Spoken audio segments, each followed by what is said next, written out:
You must be in an interesting spot with all the, I mean, with all the things that you can do with this, and it's so early on in the technology, it's got to be constant where they're going, hey, can we do this with it? I mean, the requests just have to be coming left and right. Yeah, and you know, by having the conversations, different people have different concerns. I mean, we still have to have the ability for the physician to feel like they're ultimately in control of the patient. So the whole world of AI has had its issues with, hey, we don't want a black box. We have to control, we have to understand what it's doing. So we're very sensitive to that.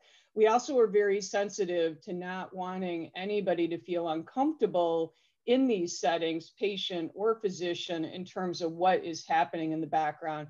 So you'll get what is very hard, probably, but I enjoy it about my job is we have these complex problems to solve, but we also have a very diverse user base of customers using it in family medicine, in specialties, in inpatient, outpatient, et cetera. So one of the hardest things we have is really, to your point, Bill, is really prioritizing. That's why it's really important for us to have users like Metro Health that can help us prioritize what's most important on the roadmap near term. If I could add real quick to that, Bill, because I know your listeners, you talked about it.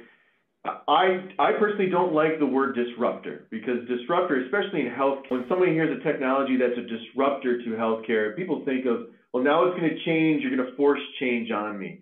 To Diana's point, we are one of those organizations that when we talk with our senior leadership team, the CNO, the president of the medical group, we're all, how can we use it? And so it was, I like to use the word that technologies are catalysts for change, not a disruptor for change. And what Nuance has done with this DAX, I can't echo that as a customer enough, that those questions about where else can we use it immediately, so they are seeing the value immediately as opposed to disruptors of having laggards and really, I'll let someone else go first. When our chief nursing officer, who is very dedicated to the patient-provider experience, he's always had conversations about bringing devices in the room for nurses to be able to document on what would look like a phone. Said immediately we use Vocera for speech recognition. Was immediately, can we tie it into the Vocera?